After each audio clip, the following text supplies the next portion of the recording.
fantastic to see so many people here from the university itself as well as the wider business community in Manchester and the North West. Thank you, Dennis, for both inviting me here this evening and for that very thorough interview. I now know what celebrities on Piers Morgan's life stories feel like. But at least you didn't make me cry, which they all seem to end up doing. But as we've already talked about, I'll be retiring from Camelot in the coming months, date not quite confirmed yet, after an incredible 17 years at the company and 14 years of them at the helm. And I'm very proud that during that time, lottery funding has transformed millions of lives and touched virtually every single community in the UK. There have been over 400,000 projects which have received over £30 billion in total funds, and over 20 billion of that has been whilst I've been in charge, so I'm very proud of that.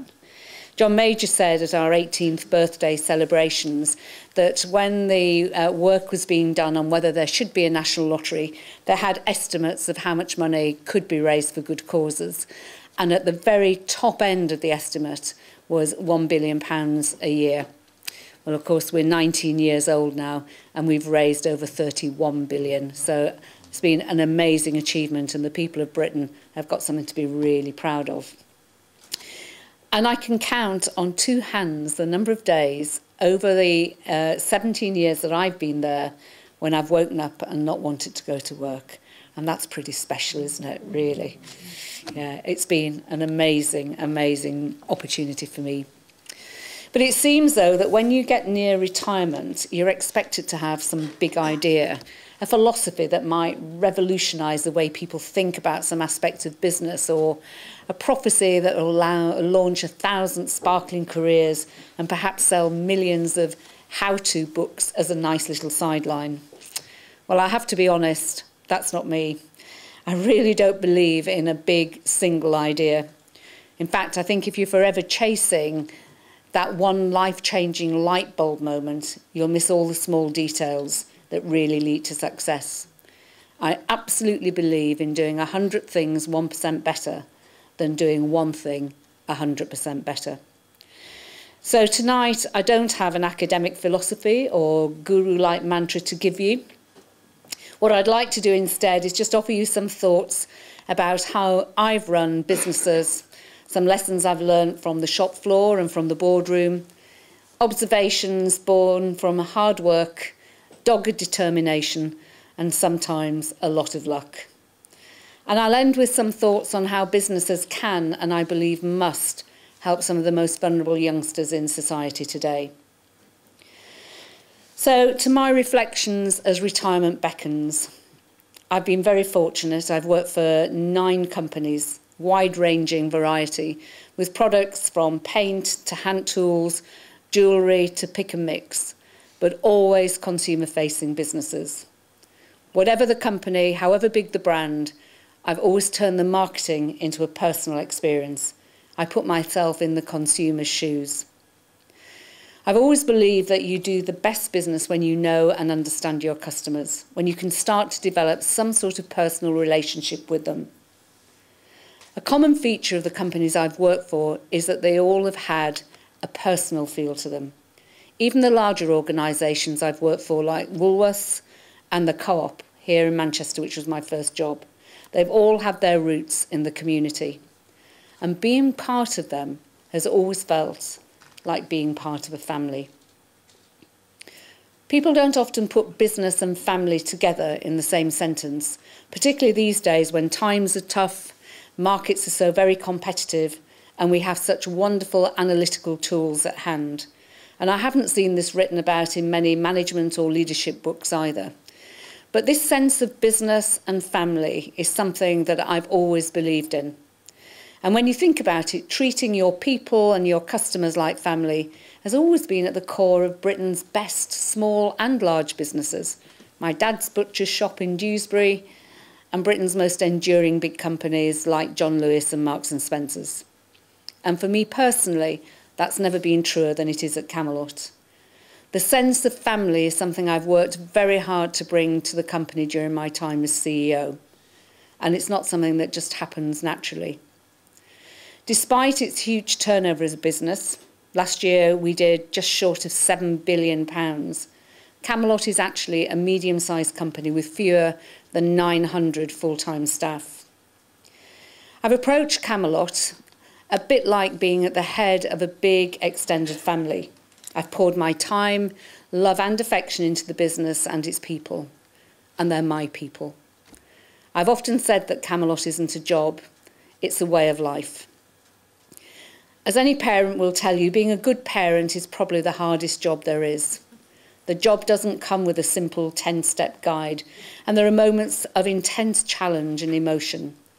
So bringing the idea of family into business leadership isn't an easy option by any stretch. In fact, I think it's a much harder route, in fact. The way isn't always clear, and bringing your whole self to work, rather than your hard-nosed business self, can be challenging emotionally. It requires a mix of skills and intuition, and it's not a popularity contest. My approach, well, I try to keep a very open management style and to instill that in others. For example, I only use an office when I have to. Other than that, I'm out in the open plan workspace with everybody else. I walk around a lot and talk to people. Staff know they can come to see me personally to talk through ideas, or if there are things they're not happy about or want to change. I might not always agree, but it sends a message that I will always listen carefully, and that what is right for the company is something that everyone should have their say on, just like you do in a family. And just like in a family, sometimes you have to make very difficult decisions. Tough love. But I'm convinced that in a business you can still make extremely difficult and painful decisions while treating people with respect, just as you would in a family. Let me give you a concrete example. In 2009, when we began our third licence to run the UK National Lottery, we had to take 250 people out of the business. That was 25%. I agreed with the interim HR director that one key metric of success would be how many industrial tribunals we would end up in.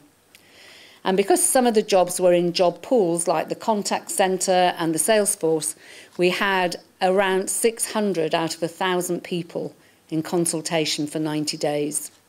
So there was massive, massive impact on the business. The result? We didn't have one single industrial tribunal, not one.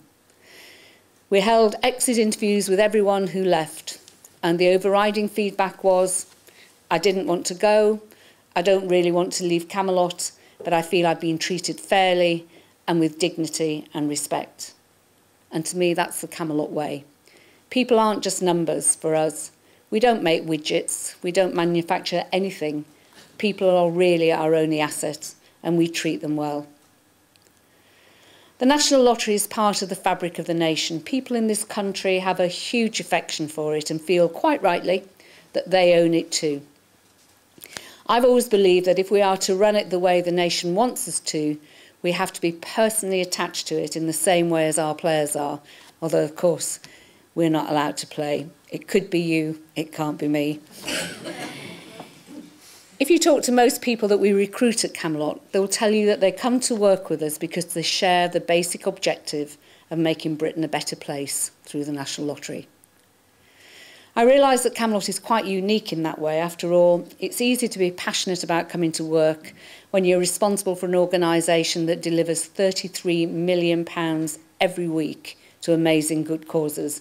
And we also create over 6 million winners every week. I won't talk about the non-winners.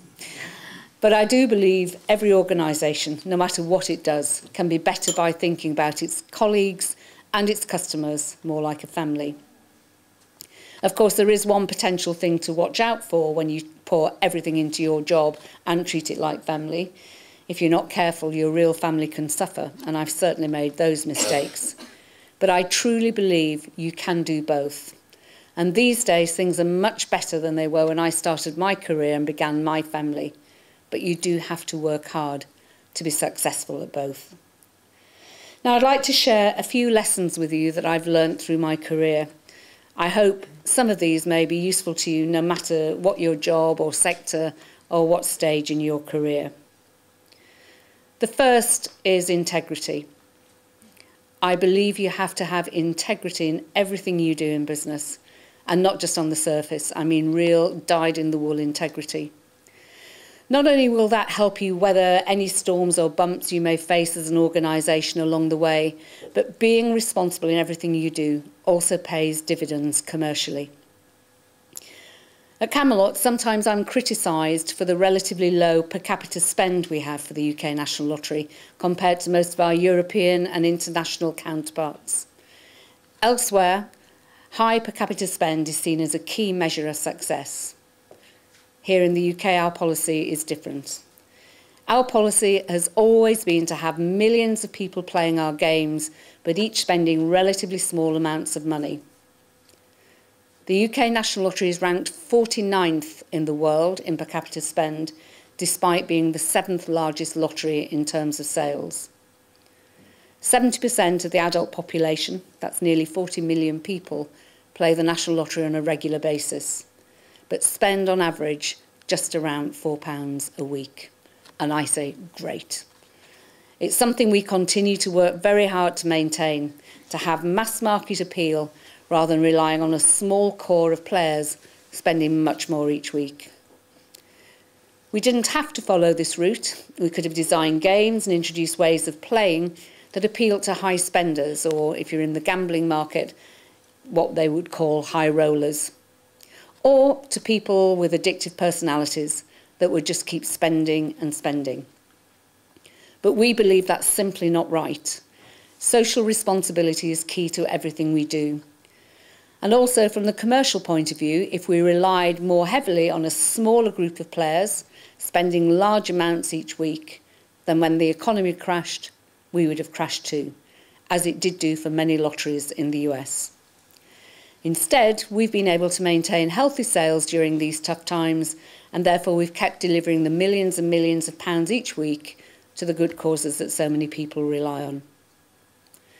And that brings me to my next lesson, which is about innovation.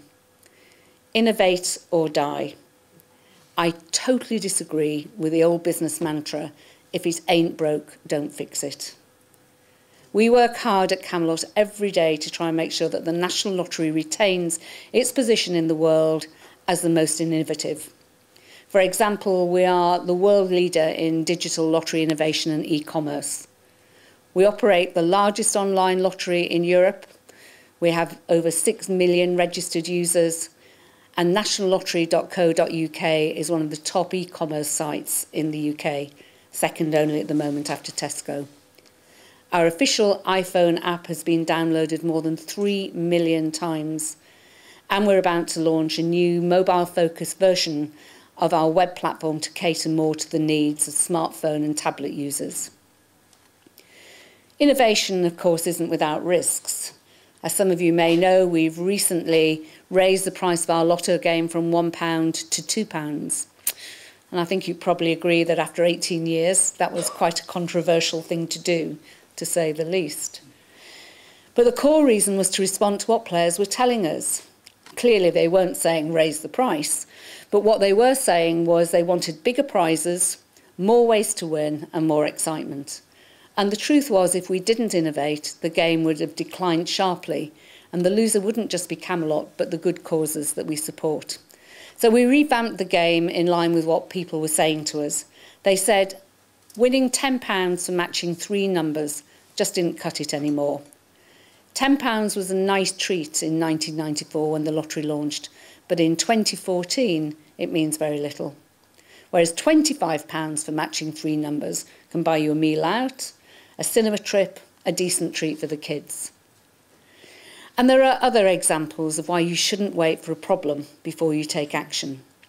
Think about Nokia, from world leader to basket case in just a few years. Or Blockbuster. Blockbuster used to be one of the giants of the high street and dominated the DVD and game rental market. Today, they've been virtually wiped off the map. Both businesses failed to innovate and to evolve with technology and react quickly enough to what their customers really wanted. The Blockbuster story in particular is fascinating. They've been overtaken by Netflix and others like them. But it was actually a $20 late fee on a DVD copy of Apollo 13 from Blockbuster that inspired Reed Hastings to realise there was a better way of doing things, with flat fees and delivery online. So he created Netflix. Today, Netflix has 44 million customers and is worth billions. Blockbuster has gone bust and all but disappeared. And ironically, Blockbuster actually had the opportunity of acquiring Netflix relatively early in its existence for around $50 million US. They didn't. And I can only assume it was because they couldn't see the potential in the business model. In the words of Julia Roberts in the film Pretty Woman, big mistake. So my message is, don't be like Blockbuster. Don't be afraid of progress. Don't listen to those who tell you to be afraid of change. Innovation is key. And so to my next lesson, don't be afraid of hiring people who are better than you are. This is one thing I learned very early on. No one is good at everything. Recognise your strengths, but even more importantly, recognise your weaknesses, and then hire the people who can do what you can't do yourself. One of my backhands, which I'm rubbish at, as I like to refer to it, is IT. And yet, as I've already said, Camelot is a world-leading digital and e-commerce lottery, the biggest in the world. I understand what customers want. I've been able to set the direction that we've taken the business in a digital world. So much so, in fact, we're now involved in a number of consultancy projects internationally to help other lotteries on this journey. World-class IT systems are crucial to Camelot's success. But am I an expert in IT? I'm certainly not. I have got an iPad, but an IT expert, that's not me. Does it matter? Not as long as I know I've hired the best IT people in the business, and I have. So don't feel threatened if people around you are brighter and more expert than you are. Rather the opposite. Feel threatened if they're not. My fourth lesson brings us back to customers again, and it's this. Don't just listen to what your customers say. Watch what they do. Anyone who's worked in a customer-facing business for any length of time will know that no matter how good, insightful, analytical and smart your customer research is, people often say one thing and then act in a completely different way. For example, national lottery players often say they want prizes to be smaller and shared by more people. You'll regularly see that point being made in survey results, in letters in newspapers, and in posts on our social media channels. If you went by all this evidence, the biggest jackpot we would ever offer would be £1 million. But we'd be out of business, because actually what people really want is a chance to win huge, life-changing prizes. How do we know? Because without exception, we see massive spikes in sales when we have big jackpots or rollovers on offer. And conversely, when our lotto jackpot is around 2.5 to 3 million on a normal Wednesday, with no rollovers or special events, you'll hear people saying, "Oh, I don't play on Wednesdays, it's only worth £3 million, not worth it." And let me tell you about my Euro Millions statistics, which will give comfort to any of those who believe that the lottery is a tax on the poor. It is really interesting when we have a big jackpot on Euro Millions, and by big jackpot I mean £75 million or more. When the jackpot gets to that level, the profile of my top 20 best-selling stores changes totally. And they are then all in the City of London and Canary Wharf. And Tesco's best-selling store is in Kensington and Chelsea. Yes, at 75 million, the boys come out to play. 70 million, it doesn't work. 75. So it does make a little bit of a mockery of the suggestion that people don't play for the big one. I promise you they do. That doesn't mean that you completely disregard what your customers say. Of course, it's important to listen and hear what they think, but you must also watch how they act and build your product or service on all the available evidence. And that brings me to my final lesson. When right is on your side, keep fighting. Do not give up. However bad things might seem at the time, you can almost always get through them. I may be small and I might not look very intimidating, and to be honest, I'm not really. But I will fight fiercely and determinedly when facing injustice or when I believe I'm defending what is right. I've had two big fights in my career at Camelot. We talked about one of them earlier, both of them earlier. The first with Richard Branson some years ago for the right to continue to operate the National Lottery. And the second, our ongoing struggle to try and secure action against this dangerous precedent being set by Richard Desmond and his health lottery. I can't think of two more formidable and different opponents than the two Richards, Branson and Desmond. I've obviously got a thing about Richards, haven't I? Both have huge power and massive media empires at their disposal.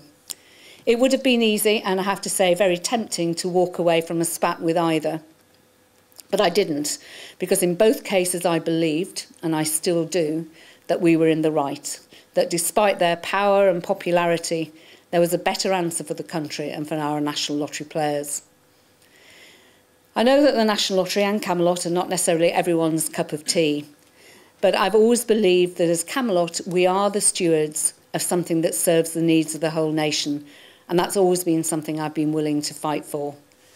And if I have one clear goal for what I want to leave as a legacy for Camelot, it is to have done everything I possibly can to secure the National Lottery's future for generations to come. And so to the future, I'd like to talk very briefly about an area where I think business in general can work harder to achieve better results and have a more positive impact on society. As a mum, I've watched someone, my daughter, getting her first job, and I know how hard it is out there. Youth unemployment is a major social problem for the whole country. What keeps me awake at night is the kind of future available to young people from deprived backgrounds, with little education to speak of and few obvious prospects. The NEET, not in education, employment or training generation, if you will. This is where business can, and in my opinion, must step in to really make a difference. Government resources can only stretch so far and do so much. We all have a responsibility to help these youngsters to have a better chance to make a decent life for themselves. I believe that the corporate sector has the tools and capability at its disposal to be able to offer real, meaningful and long-term help. At Camelot, we recently teamed up with our local football club, Watford's Community Sports and Education Trust, and Job Centre Plus to launch a programme called Watford Works. It's a really ambitious scheme to get local unemployed 16 to 24-year-olds into work, education or training. Watford Works is made up of 4 week-long courses teaching work skills and employability to those who need it most. Our goal is to ensure participants finish their course with a positive outcome, a job, an apprenticeship, a college course, or even a volunteering opportunity. And it's making a huge difference.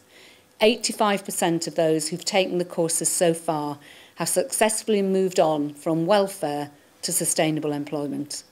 I think it's a fantastic record, and I'm thrilled that Camelot has been able to guarantee funding for it for at least the next 3 years. Now we're working with the Football League to expand the programme from something that started with our local football club in Watford to something that can be done in Football League clubs across the whole country. It's just one example of what business can do when it starts with small steps but thinks bigger. And I hope this is the start of a long and rewarding partnership in the Watford area to help generations of youngsters to come, and that it can expand nationally. Regardless of the size and scale of your business or institution, there's always something you can do to reach out to our nation's young people. It's the right thing to do, but it's also incredibly rewarding, reinforces that sense of family I spoke about earlier, and makes great business sense. And talking about a business programme that's incredibly rewarding, I'd like to finish by mentioning something that I will miss greatly when I do eventually hang up those boots and retire. Something I find personally extremely rewarding. And that is knowing that I and my colleagues at Camelot come to work every day to make Britain a better place. And that's because of the incredible difference lottery funding makes to individuals and communities the length and breadth of the UK. Of course, it's really our players who make the difference and make the direct contribution. As I said, the National Lottery raises around £33 million a week for good cause projects. That's roughly the equivalent of a Children in Need type event happening each and every week of the year, 52 weeks each year. From elite sport, as we've just witnessed in the Winter Olympics in Sochi, where the overwhelming majority of Team GB participants were National Lottery funded, through to a grant of 23,000, for example, to Manchester Met's very own Young Musicians Heritage Project, or here in Crewe, 400,000 for Women's Aid, helping the victims of abuse. I have to say a great well done to St John Major for having the vision to create this national institution. The UK National Lottery has changed the face of our nation for the better, and long may that continue. Thank you.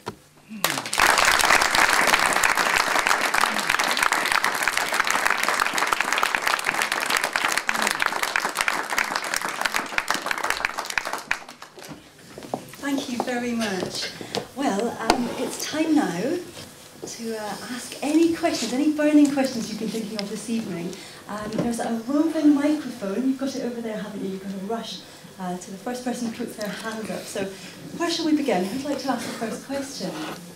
Oh, right to get there. Yeah, my name is Mike Chandler. I've got one question for you, Dan. You've given us the most fascinating insight into the world. Thank you for that. Thank you. But my question is about the remarks you made during the interview on gender balance. Would you like to make some remarks about how, as a nation, we might improve the gender balance in the business leadership in this country? Because whilst there are some organisations that do reasonably well, there are some which do not. And just to put my own personal information into this, I have been privileged to be involved in organisations where the gender balance was very good. And I can personally confirm that it makes a difference, because you get the view of the world across the spectrum. And I'm also involved in a charitable work in Tanzania. And we're changing the way forests are managed sustainably. And the Tanzanian government introduced the Forest Act in 2002, and that empowers villages living in the forest to take ownership of their forests in order to manage them sustainably. But what they did, what the government did, was it required the income in those villages to be managed by an elected village council. And the Tanzanian government specified by law that a third of that council should be female. I just wondered what you had to say. That's really interesting, actually. I didn't know that about Tanzania. I mean, from my own personal experience, and I've worked on many, many boards as non-execs over the years, I do think a balanced board is a far more productive board. And I do think, I mean, I see it on my own board, you know, women and men see things in different ways, and that's very helpful and very productive. I have to say I don't believe in quotas. I hate the idea of quotas. I haven't spoken out publicly against them, but I am against them because I think it should be about the right person for the job. And therefore, I think it's about employers trying to find ways to make it easier for women to be at work, or to have work-friendly policies where you can work from home. You know, there's no doubt, even today, and it's much, much better than when I started my career, but a lot of the burden of childcare still falls to the female. And I think employers have to be enlightened and find either ways of dealing with that in the work situation. We can't at Camelot, we don't have a creche or anything like that. But I do have people who work from home. My HR director, for example, works from home 2 days a week. It's predetermined. She's very flexible. If I need her in on a Tuesday because there's something that can only be done on Tuesday and she's actually not supposed to be working Tuesday, she'll work Tuesday rather than Wednesday. So I think it's an attitude of mind. I think the other thing that slightly worries me about this whole gender debate that's going on, though, is that I think a lot of women now are actively opting out. You know, for me, as you heard when I was being interviewed, I was driven from a child to think, You know, my parents made a sacrifice. I was an only child, so I could have the opportunities they didn't have, and therefore I had to prove to them that their sacrifice was worth it. And I've been driven all my career for that. My daughter, who is 30 this year, has got a far better attitude to work-life balance than I ever had. And I'm delighted for her for that. And she now runs her own business. She was in advertising, decided she didn't want to work those sort of very long unsocial hours and take all that stress and the superficiality that sometimes you get in advertising. And so she's chosen to have her own business and run that. And, you know, I think women are now more able to choose their own options. But I absolutely agree with your starting point. When you have a good board that's a lot of diversity on that board, it's the best type of board to work with, and we should be encouraging women to do that. And I think Tanzania sounds fascinating. What a good idea. A third of them women. Good. My name's Paul Coleman, Chief Executive South Cheshire Chamber. Thank you for your contribution this evening. We're involved very recently about youth unemployment and partnerships and linking business with education. You mentioned needs. Have you got any insight into the triggers of change for young people that have been involved with Watford Works and some of the insight into what maybe has turned them around, basically? Yeah. I think if I'm really honest, and I'll be very grateful if nobody sort of reports me for saying it, I was a bit shocked when I met some of these young people at the first time. A lot of them come from dysfunctional backgrounds, don't have role models in their own homes, which obviously, you know, I did. Come perhaps for a week work experience with us to start the programme. Will come at 9 o'clock or whatever time they're asked to come on the first day, and then on the second day probably turn up at 10, because they just haven't got that discipline that, you know, being at work means actually you look presentable, you don't probably come in your trainers and cut off jeans, and if you're expected to be there at 9 o'clock, you're there at 9 o'clock, and it's a real cultural shift for them, and they haven't had that experience of those role models. So the way Watford works is it starts by taking people into business/office environments and showing them what it means to actually have a job, and it's as basic as that. And then we take them through the process of how to write a CV, how to have a job interview. We give them work experience, we let them shadow people, and the football club do the same. They put them into their admin. But I was really shocked. I was really shocked, and I guess you're seeing that too. Yeah. But what I have seen, though, as I was saying, 85% of them end up in something, be it an apprenticeship or a college or whatever, and the transformation over a 6-month period is unbelievable, absolutely unbelievable. And it's great, isn't it? You know, it's great if we could get more companies to try and do that. It would really help. Good luck with it. Well, I think we have time for only one more question. Let's see. Thank you. My name's Peter Kent. You've obviously, having been Chief Executive for several years, you've managed to ingrain, it seems to me, the ethos of social responsibility very deeply into Camelot. Should we be concerned that your successor may be recruited from, I don't know, Atos or something like that, and may take a different approach?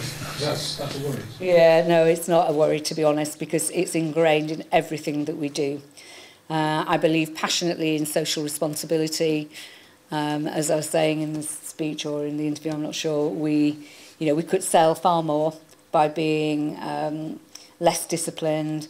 You know, there are 3 vulnerable groups, as we would call them. There are people who are under 16 because it's illegal to play the National Lottery anyway. There are those who are on low income, and there are those with addictive tendencies, and all the research around the world shows that every population has about 1% of its population that is addicted to something, and the form of their addiction varies depending on what's available in their local circumstances. And we absolutely, we have something called the Game Design Protocol. I don't want to bore you with too much of this technical stuff, but every single game that we launch, even down to just a scratch card, goes through this very strict research methodology, and anything that shows it has any slight over-indexing for any of those 3 vulnerable groups, we either amend it or we don't launch it. And it's just ingrained in the way we do business. Personally, I'm passionate about it, and there's something called the World Lottery Association, and I've been on the executive committee there for 10 years, and I've driven social responsibility and responsible gaming there, and we have worldwide standards that Camelot and I developed, but it's ingrained in the industry now. We are the leading light of it, there's no doubt about that. But we don't know who my successor is going to be yet. It will be announced in the next few months, but if it's the person I'm expecting, then he was handpicked to make sure that he'll carry that on. End of. Thank you very much for your questions. It's the time of evening where I can invite you to have a sit down and a sip of water. And I'll invite Dennis back to the stage. Thank you very much. Well, everyone, it's a lot later than we'd intended. We started late because we knew there was a really dreadful problem on the M6, which had kept a lot of people, made people late. We wanted to give them time to come, and it has meant, sadly, that a lot of people who were travelling from the north have not made it, and that's a great shame. Because not a shame for us, because we've had the benefit of a marvellous evening, Dianne, with you. I think everyone would agree, and I think what's been special is that we've learned actually quite a bit about the person, if I may say so, the personal insight and your values and the things that have driven you in your life, and that's been very interesting indeed. And because it is our habit, we have just a couple of very small and modest gifts to give to the woman who has everything. We hope you will accept some flowers and a trophy, a memento of the evening with Dianne Thompson.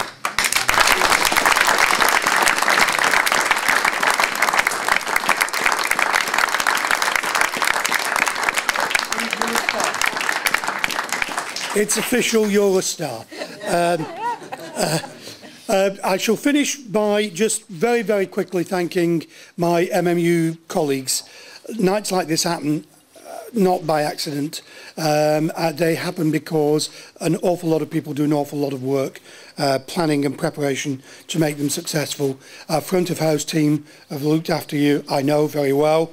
Our technical team are excellent and the best in the business. Our marketing colleagues, Vanessa and Claire and Abby, and even our intern Rachel, who's new and shiny, but is straight away thrown into the deep end of everything. My PA Lisa, and not last but certainly not least, our marvellous MC Kirsty. Thank you to all of them. Thank you to all of you for attending this evening. I wish you a very safe journey home and hope that you might be able to join us at a date in June for the third in this year's series of Evenings With. Thank you very much, ladies and gentlemen, and good night.